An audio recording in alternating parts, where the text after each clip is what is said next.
On today's show, despite Yu Darvish making his long-awaited return, we love you, and Manny Machado making history, reaching 2,000 career hits, the Padres still found a way to suck the joy out of it all.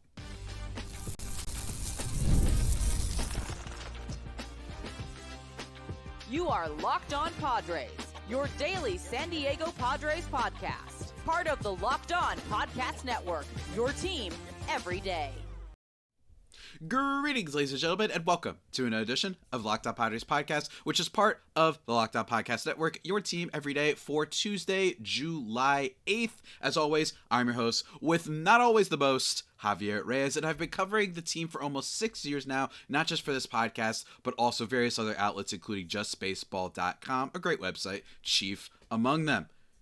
And let me tell you guys, go check out FanDuel, today's sponsor. Right now, new customers can get $150 in bonus bets when your first $5 bet wins. So be sure to check that out. The same way you should also be sure to check me out on the socials at Javipeno, Javiipeno on Twitter/X and Blue Sky. Reach out to me there with any questions, comments, or concerns you may have. Today's episode, guys, we are doing a game recap as the usual. We're going to be talking about Yu Darvish's return, Manny Machado making history, and the Padres being as nightmarishly frustrating as usual. And then talking a little bit, finally, about Fernando Tatis Jr. and Tatis and Adam being named All-Stars. And then a few bullpen questions that I have following a blow-up for one of them and following a question from one of our listeners about another. So let's get into it. The Padres lose last night's game because of course they did. 6-3 to the Diamondbacks. Yu Darvish versus Zach Gallen. First, one little note about Yu Darvish. This is from Sarah Langs on Twitter. Yu Darvish and Martin Maldonado were both born on August 16th, 1986. They're the 13th starting pitcher catcher duo with the exact same birth date since 1900. Just a little fun fact for you. Shout out to Sarah Langs. An amazing follow on Twitter if you aren't already following her. Let's talk about Yu Darvish. 3 2/3 in this one. 2 earned runs on 3 hits, 3 walks, 5 Ks. Look, I wasn't expecting him to go like super deep into this one. It's his first start back. It's fine. I almost don't really have much to say about it, right? Like, I really don't. I just think that, especially against a D-backs team that's very, very prolific offensively, doesn't surprise me. But I do like that to start the game, he looked awesome, getting a couple strikeouts, and his sweeper was sweeping at points, right? Like, I like that you definitely saw the upside of Darvish, right? Striking out 2 of 3 in the first inning. And then, yes, he does get hit up a little bit. Eugenio Suarez gets him a bit, right? Lourdes Gurriel brings in a run as well. But still, I don't think it was expected. It's just nice to see him back. Hopefully he can stay healthy and be a good contributor for this team. But that isn't the main story of today's game, guys. Zach Gallen, I want to just throw it out there, has been one of the worst. Like, he is an dare I say, the preeminent example of the starting pitcher in baseball right now that has been a little bit more name value than real value, right? Coming into this game, he had a 5.45 ERA, which is one of the highest among qualified starters. And don't get me wrong, he had a good start his last game against the Giants, striking out 10. But in this one, he goes 6 innings, giving up no earned runs, only 1 run. It was off of a little bit of an errant throw after Luis Arraez nearly grounded to a double play. One walk and 9 strikeouts. It's inexcusable by the Padres offense at this point. Like, it really is becoming so frustrating watching this team that is the get right start for everybody. Everybody. They are always the team that if I see a pitcher that's been struggling recently, I'm like, this is their regression. This is their, broken clock right twice a day type of start, right? And that's just what happened last night. The Padres offense is despicable, frankly, in a lot of ways. Like, this is one of the more frustrating things that I've ever seen. When it comes to the Padres offense, because this team is allergic to driving literally anybody in. It is an offense that is carried by Manny Machado and the occasional, especially as of late, Jake Cronenworth and Gavin Sheets. Jackson Merrill and Fernando Tatis Jr. have basically been nowhere. There's an APB out for both of them, and they have not been able to drive runs in, especially Jackson Merrill, who goes 0 for 5 in this game with 3 strikeouts, leaving 3 on base. Manny Machado, though, before we continue being negative, 3 for 5 in this game. He reaches hit number 2,000, and it is a blast, folks, and it's great, right?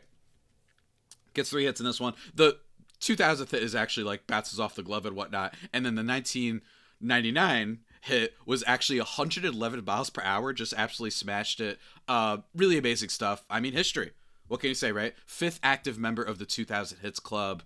Tweeting from AJ Castleval, players with 2,000 hits and 350 homers by the end of their age 32 season are as follows: Hank Aaron, pretty good; Jimmy Fox, pretty good; Lou Gehrig, Ken Griffey Jr., Mickey Mantle, Willie Mays, Mel Ott, Frank Robinson, Miguel Cabrera, Albert Pujols, Alex Rodriguez, and as of today, Manny Machado. And if you want more, Machado's the sixth player to reach 2,000 hits as a Padre and the first since Mike Piazza in 2006. Also, Gwynn, Templeton, Nettles, Garvey. You may recall Ian Kinsler reached in 1999, then landed on the IL with a herniated disc that would subsequently prompt his retirement. Shout out to all the folks who remember when the Padres were even more disastrous. I mean, what can I say? Manny Machado has been easily the best player on offense for this team. He has consistently been there all year, and if he has a slump phase, it is extremely deserved. Like, if you were to go through a slump phase for like a month, frankly, it would be completely deserved. The rest of this offense, though, I don't really know what to say. I feel like the turning point in this game, bottom seventh, right? We know the Padres' bottom of the lineup isn't great, right? We know that this has been something that they struggled with. And what I hate is when the top of the lineup, when the bottom finally does something, doesn't seem to seemingly care, right? Because in the bottom of the seventh inning, you get a Jay Cronenworth reaching on Geraldo Perdomo's throwing error, right? Which is rare. This is one of the better defensive shortstops in baseball, and frankly, a guy who might have been deserving of an all-star, right? Like, Geraldo Perdomo has been awesome for the D-backs this year. Then Jose Iglesias gets a single, so two unlikely things, right? Then Martin Maldonado comes up. He sacrifices moving Iglesias to second and Cronenworth to third. And what do the two superstars in your lineup do? What do they do, folks? I want you to guess. They go through two pitches combined, both of them. Tatis a ground out that does allow one to score, but it is a ground out on the first pitch. And then Jackson Merrill pops up on a ball outside the zone. I thought it was interesting. Before I actually recorded today's episode, I missed actually the very beginning of the game. I didn't get to see the Yu Darvish strikeouts and just the reception and all that. So I watched the highlight video on MLB. And one of the first comments I thought was hilarious. It said, "I have no idea what these Padres are swinging at," was the first comment that I saw in that MLB video. And that summarizes everything. There have been way too many times with this offense, with runners in scoring position, not only do they put together poor at-bats, but it's always a swing on something out of the zone. Martin Maldonado strikes out in this game. I believe it was the bottom of the eighth? The bottom of the eighth, I'm sorry. It was Elias Diaz, who, after Manny Machado, homers to begin the inning. We get the bases loaded, all that sort of stuff, and then Elias Diaz strikes out on a pitch outside the zone. It is one of the poorest disciplined teams, batting-wise, that we've seen in a while, and it is driving me nuts. And we're going to continue talking about it in just a second, guys. But first, a word from one of our sponsors. And that sponsor is our friends over at The Duel of FanDuel. You guys know what it is, guys. FanDuel. And let me tell you, summer sports, they're in full swing. And whether you're all about baseball under the lights, golf on the green, the hooping, passing the rock on the court, whatever it is, high-stakes soccer action, FanDuel is the best way to make every game even more exciting. You're already following the action, so why not make it a little more thrilling? And with FanDuel, you can get in on the game while your friends are getting sunburned at the beach. Sounds like a winning formula to me. And guess what? If you're new to FanDuel, new customers can bet just $5 and get $150 in bonus bets back if your first bet wins. Open the FanDuel app today or visit FanDuel.com to get started. Go check it out.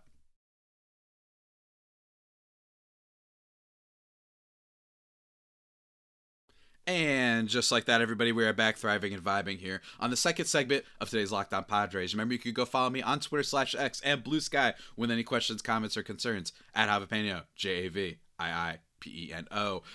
Like I was saying before, they just can't hit with runners in scoring position. They're 26th, probably 27th over the course of these last few days, frankly, with runners in scoring position, and it's inexcusable for you to be that low. The 2023 team, which we're going to talk about more, I think, later on this week, because I do want to compare the two, but it is becoming very similar. Someone actually responded to me on the old Twitter application, which you guys might be familiar with. Let me just bring up my man's name real quick. Gavin at Padres Hub says, much worse than the Padres 2023 team. In his opinion, at least could somewhat hit as long as it wasn't with runners in scoring position. This is as bad of an offense as the Padres have ever had, including the days of being last in payroll. I wouldn't put it that hard, right? I wouldn't put it that low. But in general, what I would agree with is that the fact that the years of them having a low payroll is equivalent to what they've been getting in some ways now because of how poor they've been with runners in scoring position. The fact that the only reliable player on this team seems to be Manny Machado.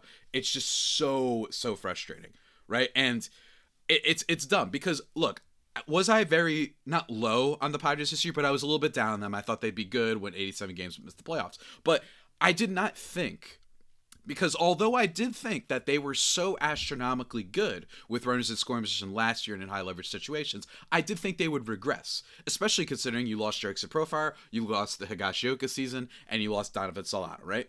But I did not think that they would regress all the way to the point of 27th, of 26th, whatever it is right now. That is crazy. Right? Like, guys, make up your mind. Could you at least be 17th? At least that would make more sense. Be middle of the pack. Because, admittedly, the bottom part of this lineup is messed up. You lost a lot of players. And Xander Bogaerts might be a mess. Right? But the fact that you are getting what you got out of Gavin Sheets, that replaces one of the 3 guys you lost last year, in my opinion. What Gavin Sheets has done so far this year. Then you've got Bogaerts, who can never hit when anyone's on base. Ever.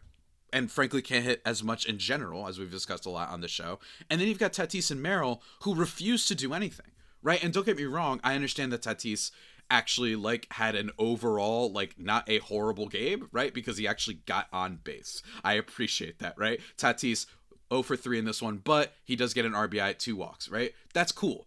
But all in all, like, you guys are the stars. First pitch swinging outs after Maldonado moves the runners out.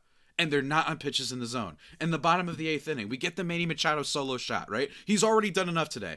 Arise draws a walk. Arise never draws a walk, right? Gavin Sheets grounds out, whatever. Bogaerts draws a walk. And then Cronenworth draws a walk. And then there's a wild pitch. And then what happens? Jose Iglesias swings on a pitch on top of the zone, not even in the zone. Easy ground out. And then Elias Diaz strikes out swinging on something outside the zone. It's a horrific offense. And yes, it's the bottom of the order, but it's also in general. I don't know if the Padres need a new hitting coach, because I've seen this before. It's not like this is the first time the Padres superstars have completely cratered when they actually need them. This has been an ongoing thing for a long time now, 2023 being the apex of it. But it is just like, what are we doing? And it's games like last night, right, against a division team that you need to beat in order to stay in this wild card race. It's games like last night where I'm like, this is exactly why the Padres should not be going that hard at the deadline. You should do some stuff. You shouldn't give up. They could turn it around for sure, like very easily. But this is why I'm not overcommitted to this current team. And yeah, I mean, it's just, I don't really know what else to say. I kind of don't want to even do the episode anymore, if I'm being honest. And yes, I know. They got robbed, right? They got robbed. Bottom of the 9th inning, Jackson Merrill hits a shot, and then Alec Thomas makes a diving catch near the wall of center field. I get that. I understand that they did get robbed there, that Merrill finally did something. But my thing is, it's too little too late, right? Guy made a great catch. Guess what? It happens sometimes. You know what I mean? It was a 770 expected batting average, 104 miles per hour off the bat. I get it. And then Manny grounds into a double play to end it, but I can't be mad at him at all. I'm just saying, you can only tune so many things up to luck, and this team is just continuing to find ways to depress you and make you upset. I don't know what it was, but last night's game really set me off. Let's talk about Tatis, though. Oh, and by the way, Josh Naylor killed them, because same way Kyle Higashioka exacted vengeance, so did Josh Naylor with an RBI and a home run in this game. Let's talk about Tatis. Tatis was named to the All-Star team recently, if you guys hadn't heard. Really cool stuff. Him, along with a whole bunch of other Cubbies, and Jason Adam, the other Padre who made it. Very, very cool. Look, did he deserve it? I think is a fun question, right? In terms of the National League overall starters, right, Manny Machado is starting at third base. And then in terms of the reserves, let me see if I have the reserves, if I could find them real quick. In terms of the National League, you know, you've got a bunch, right? Like, you've got a bunch of players that were definitely deserving of this. And some people will say that Tatis wasn't deserving. I don't think he's the main one that discourse has really attacked, at least from what I've seen. It seems like Julio Rodriguez, who has a sub 700 OPS, is the one that's actually been getting attacked, because it's like, he's just name brand, and he's fun at the home run derby, and he's got great defense, and I don't get that, right?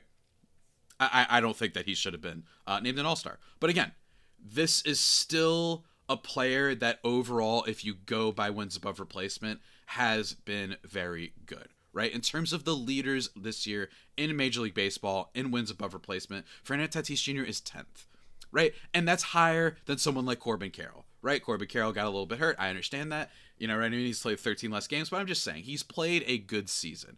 The problem with Tatis is the counting stats, right? 259, 356, 440 slash line with 15 home runs isn't setting anybody ablaze, right? But I think he does deserve it to an extent. However, in terms of the other guys that didn't make it, right? So outfield reserves, we have James Wood, Kyle Stowers, Corbin Carroll, and Tatis, right? I understand some people being like, well, I don't know, man. I actually don't know if he should make it, right? Because you look at the National League, and it is just such a stacked outfield, and there's so many fun players that you could go to, right? There's so many fun guys that could fill out that outfield. Could Seiya Suzuki make the outfield? I understand he can't make it as DH, but he plays the outfield every now and then, so he would be eligible for that. Should he be on there instead of Fernando Tatis Jr.? It's a fair thing to bring up. I mean, he leads the league in RBI. That's not an individual stat, but even still, like, does he deserve it a little bit more? I don't know. But what I do know is that in terms of being a good player, Tatis has been that, but admittedly has been disappointing. Would I have minded if someone voted Andy Pages? A little bit, yeah, because he's not as good overall as a player. But I get it. I get why people are looking at this and saying this is unfortunate that, you know, Tatis is an all-star, but it doesn't really feel like it. And that's why he's a reserve, in fairness. It's not like he's starting in the all-star game. And then Jason Adam making it for the Padres, unquestionably deserving of the honor. In terms of relief pitchers this year, he has been, I mean, about as good as you could have hoped, right? Not just for the Padres, but for anyone, frankly. In terms of ERA, he is 5th among all relievers in the National League and 10th overall in baseball.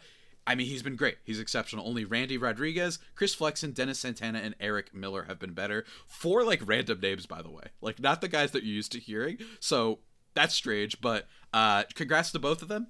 I think that they are both pretty deserving. I think that Adam has really been like an unsung hero for this team. I think Cronenworth, I think Monahan have been really, really solid for this team and deserve all the recognition they get. And I think that Tatis, I think the thing with Tatis is he just hasn't felt like this generational superstar for a while now. We're going on like year 3, basically, of not feeling like he's a great player that every team would kill to have, but he's not this guy that we're like, yeah, this guy's Acuna. Right, like Acuna is coming off a messed up leg and still found a way to get back to hitting his form before Tatis did. And it's frustrating because all the underlying numbers suggest that he should be better offensively than he is. Right, this is the 3rd straight year in which his weighted on base is lower than his expected weight on base. But overall, Tatis deserves it. But you could make an argument for me. Like, you could make an argument that's like, screw it, find a way to put Seiya Suzuki in the game. Put him in outfield, even if he barely plays there. He's mostly their DH. I don't care. Find a way to put him there. I wouldn't hate you for that, because Tatis has been frustrating to watch a lot of times this year. But folks, that is not the end of today's episode. We got to talk about the bullpen, including one sir who blew the heck up, and a little bit of a listener question about another reliever in the Padres system in just 1 second, guys. But first, a word from one of our sponsors.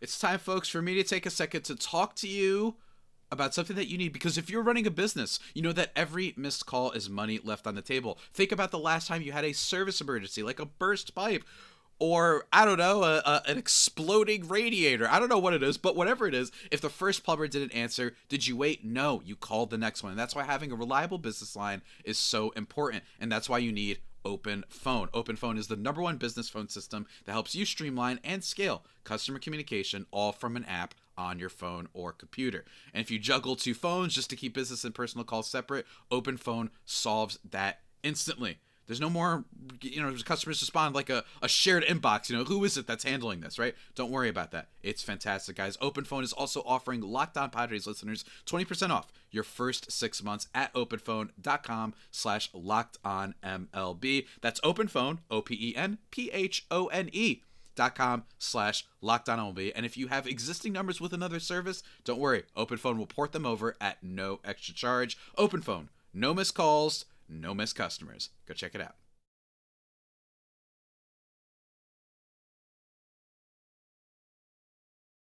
And just like that, everybody, we are back here at the Locked On Padres podcast, thriving and vibing as always.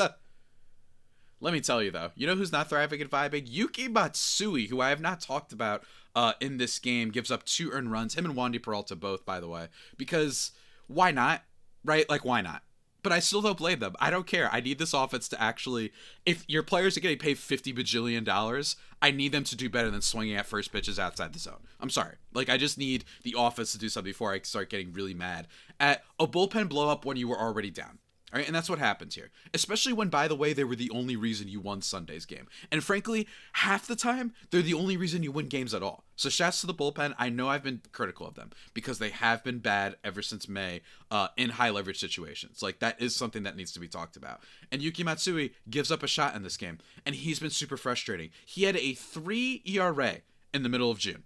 He looked awesome. He was getting strikeouts. Yes, he would allow a walk every now and then. And yes, he could give up a big hit, a hard hit every now and then. But that was the name with him, right? We knew. This is a guy who could be a little bit of a glass cannon every now and then, but gets great swinging miss stuff and all that as long as he locates his fastball right. And now he has a 5.14 ERA.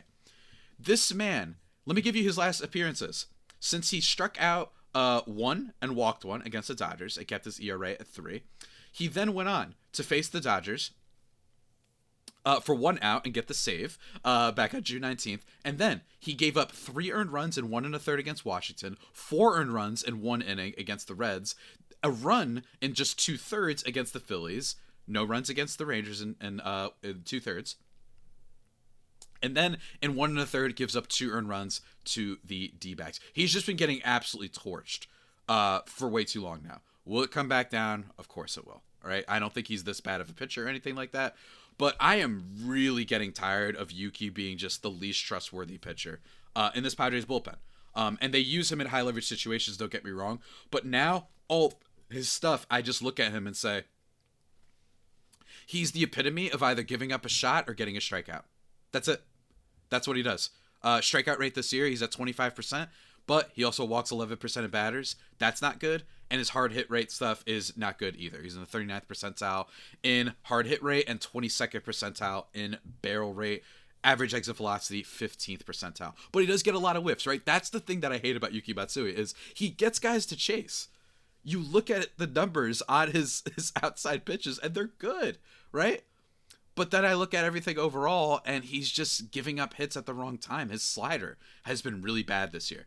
It's killing him. Opponents are batting .364 against it, right? And it's not fluky. For a sweeper, it's been great. Only 77 batting average. Fastball has even been better this year at 209. He just makes the mistakes at the worst time. He looks worse now than last year. Like, his overall numbers on his pitching repertoire look worse than last year. I don't know what else to say.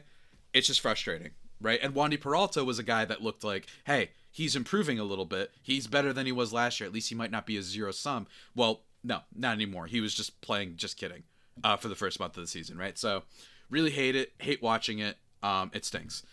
Comment that we got from a listener that I didn't get to mention yesterday, and I just want to talk about it really quickly.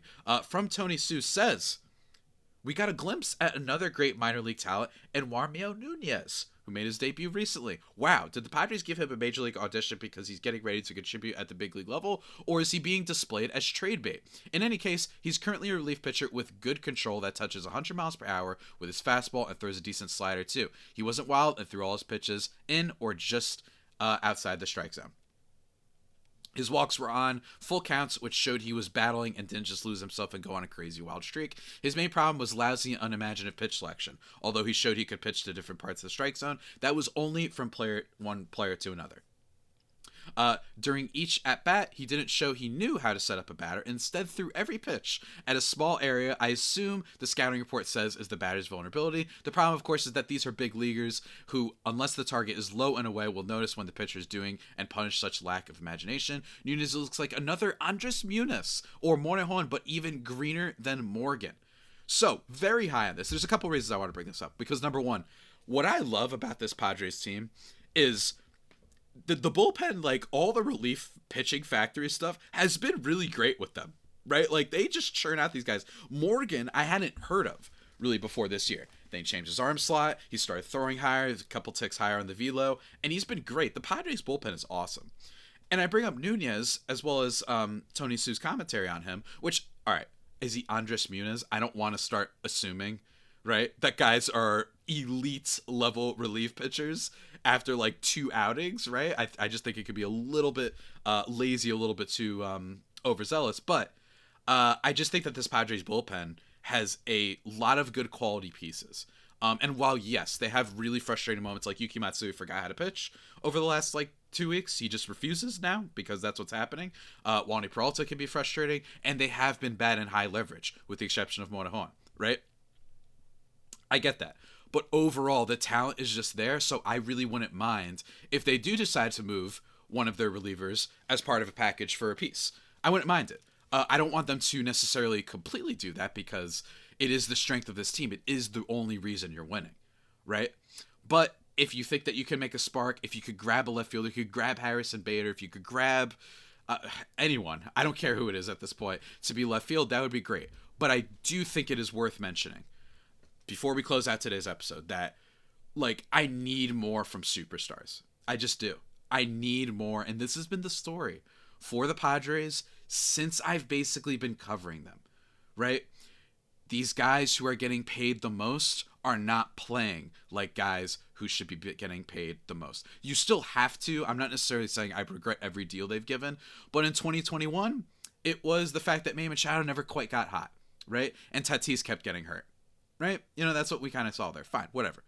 Then 23, what was it? Bogarts, Machado, Tatis, everybody was bad, except, by the way, Ha-Seong Kim was the best player they had that year with runners in scoring position. I'm not making that up. He was excellent in high leverage, I think, was the actual thing. And then what happened last year, right? What happened last year was the incoming effect of Jackson Merrill and then Solano and Profar, not Tatis, right? It wasn't really Tatis. It was the other guys making up for him. And then this year, it's been the same thing, except now Merrill is added to the fold. I don't understand how they need these guys to be great. And there are other teams that hit better with runners in scoring position that have a lot less superstar power than the Padres. Jose Ramirez has been the only player on the Guardians for 6 years. And Steven Kwan's pretty good too, but you guys get my point, right? Year after year, he keeps producing. I just watch these guys, and it just seems like they have the worst pitching fundamentals ever. I would not be surprised to see, honestly, a firing at this point. Because, yes, I expected a regression from last year, as I mentioned in the first segment, with runners in scoring position, high leverage, clutch, whatever you want to call it. But I did not expect them to be worse than some of the worst teams in baseball in these areas. You should still have Tatis and Merrill producing. It doesn't make any sense. First pitch groundouts on pitches outside the zone? What are we doing? And then obviously the bottom of the lineup, Iglesias and all these guys, what are we doing? So as much as I can complain about Yuki Matsui and Robert Suarez and these guys, there have been times when they have just straight up won the game for us. Against good teams, by the way, or at least good offenses. So yes, they have blowups. They haven't been as clutch lately. But maybe that's what it's almost like you're asking for it, spiritually, thematically, when it's always up to them to kind of save it. It's like my theory in football where defenses that are amazing and elite, if your offense stinks, by week 9, you start to see the defense all of a sudden fall apart a little bit for that good defensive team. That's just a random theory of mine, unsubstantiated by fact. But let me tell you guys, we're close. We're close to saying, man, this is just a team that fell apart as usual. And yeah, I imagine people are going to ask, who's going to pay for it? I guess we'll have to see. Hopefully they could still win the rest of the series, though. We still have 3 more games in this series with some good starting pitching and good matchups away, but we'll have to see. But until that next time, everybody stay safe and, of course, stay faithful. My 5 faithful homies, take care.